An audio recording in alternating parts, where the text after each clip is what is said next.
Our story today deals with the FBI violating your rights only about 280,000 times in 2021 in a single year. The FBI violated your rights 300,000 times in 2021, according to a recent unclassified decision by the FISA court. So the FISA court is the Foreign Surveillance Intelligence Court.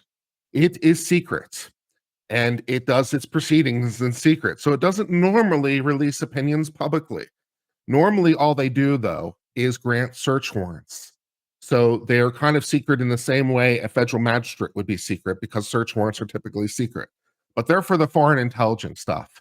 And they get approached by the FBI and the other intelligence partners all the time for the warrants. And they get a lot of warrants at an almost 100% grant rate, by the way. It is a very trivial rounding error away from 100%. So the FISA court is more than happy to grant your warrant. But it appears the FBI might have done an oopsies only about 300,000 times. So no big deal. Let's learn more. The FBI misused the surveillance powers granted to them, 278,000 times between 2020 and 2021. So in a single year. They did it in respect to warrantless searches on George Floyd, these trans 6 rioters, and donors to a congressional campaign. On Friday, the FISA court, which normally doesn't release public opinion, so when they do, it's because something has gone catastrophically wrong typically, released a heavily redacted April 2022 opinion that details the hundreds of thousands of violations of the Foreign Intelligence Surveillance Act, which allows for this snooping by the FBI. So the FISA court had an opinion where they reviewed this in detail, and they decided to share it all with us. And we can go read it together in its redacted form. But the takeaway line is, the 300,000 times they violated your rights. That the FISA court will admit to. So how many times they really violated your rights, somewhat still debatable. Is it really only 300,000?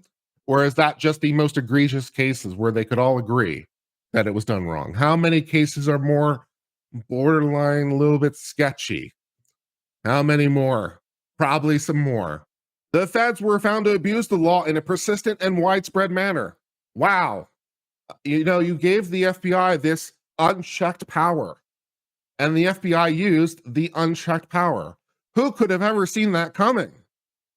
They apparently repeatedly failed to get the adequate justification needed to go through U.S. citizens' communications using the law aimed at foreigners. So yes, there is a law that allows the FBI and everyone else to basically look at the communications of foreign nationals, which, is totally not a problem, by the way, legally, because the Fourth Amendment, of course, doesn't protect those people. If you are a foreign national, if you're in a foreign country, obviously, we can just look at your records anytime we want. That would be fine. But when it comes to looking at U.S. citizens' communications, obviously, it's a little bit more concerning.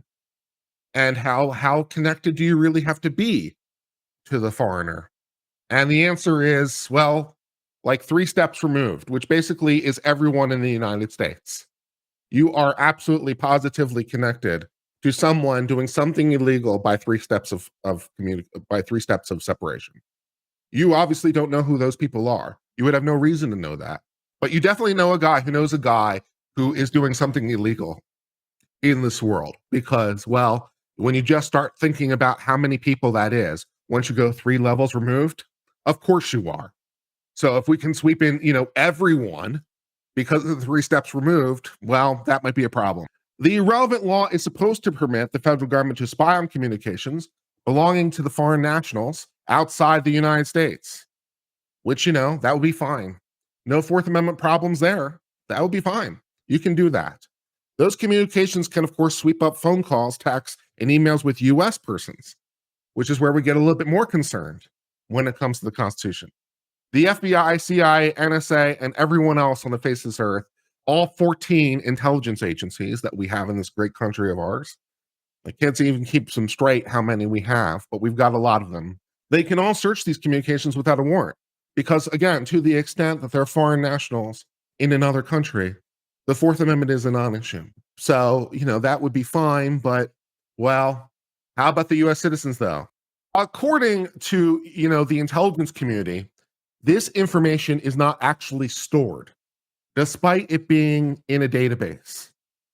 We capture the communications, we have acquired them, but we haven't technically stored them because of how we like to play these word games.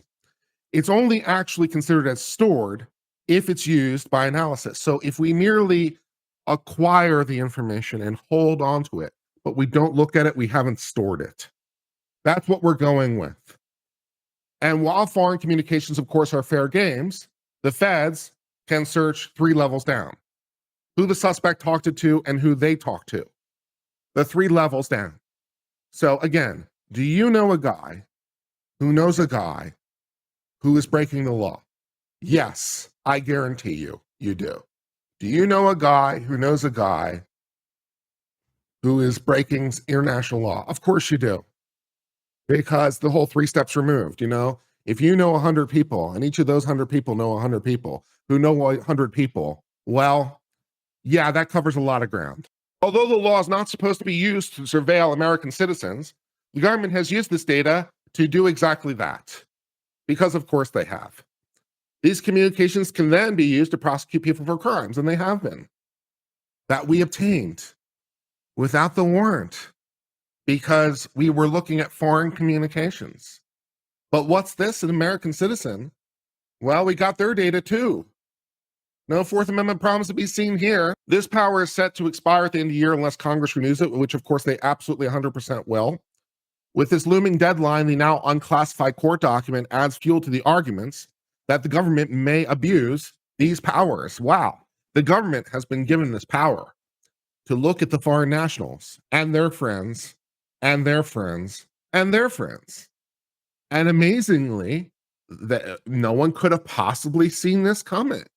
You give the FBI and the other 13 intelligence agencies this wonderful magical tool. If they only press this button, they get to look at the records without the pesky search warrant. How often do you think they push the button?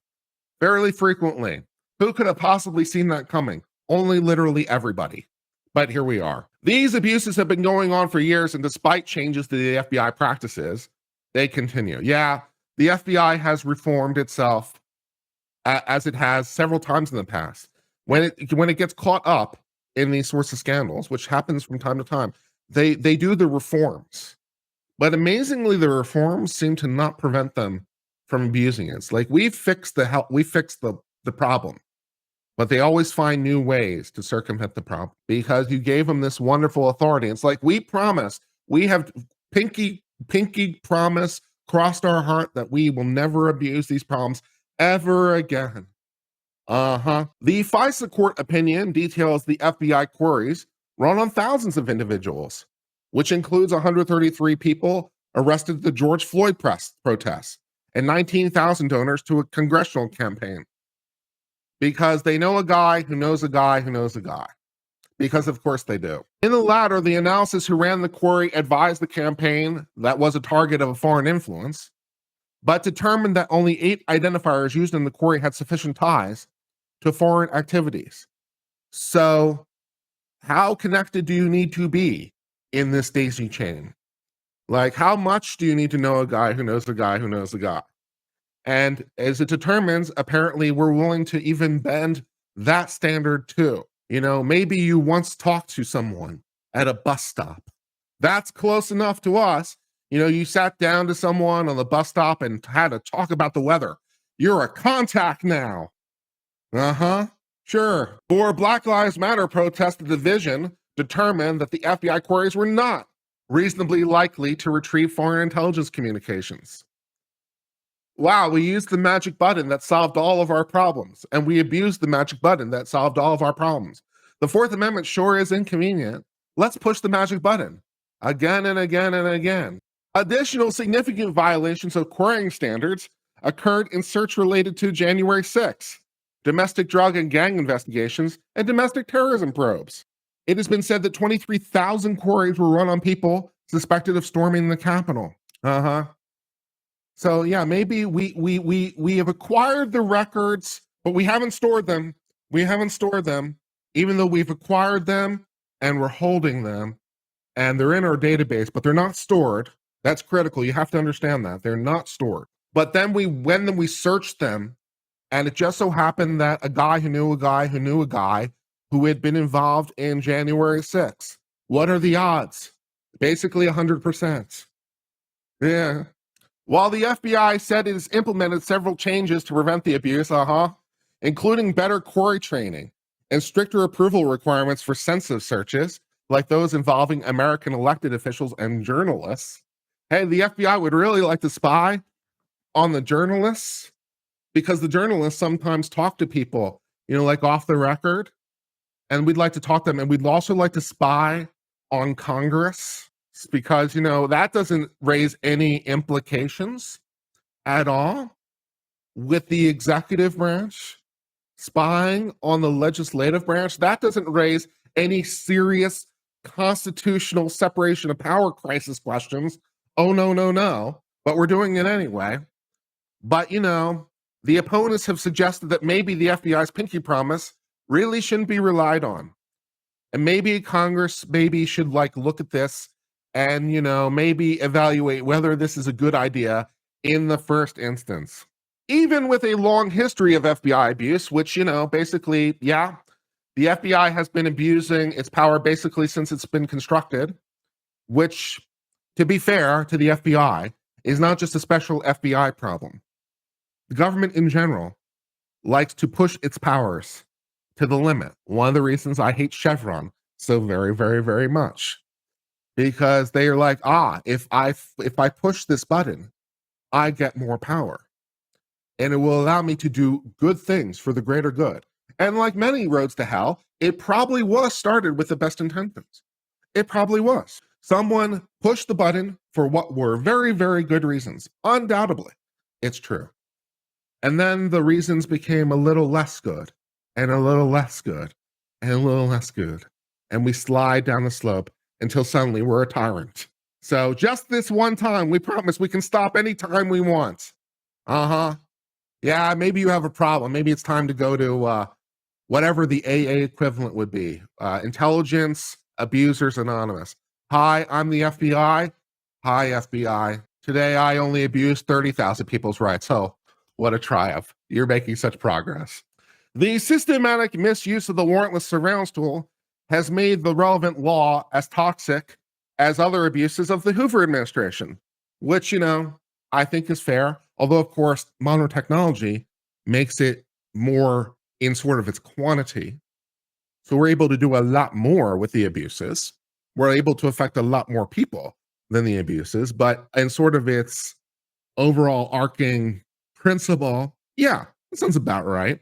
Absent a full overhaul of the relevant law, Congress should not allow this to be extended, but they totally will.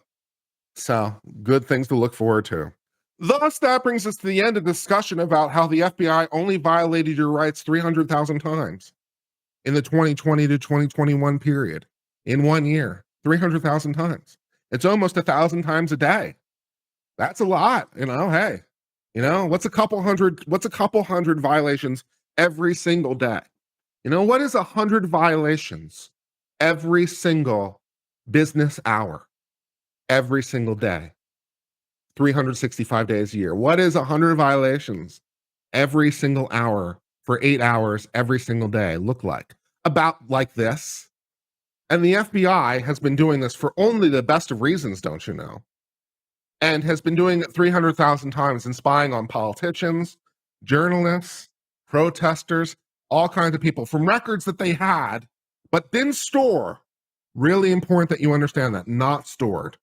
And maybe we need to take a second look at that law and think about how we define it and maybe try to restrict the intelligence apparatuses. But that, for the moment, brings us to the end of discussion of this story.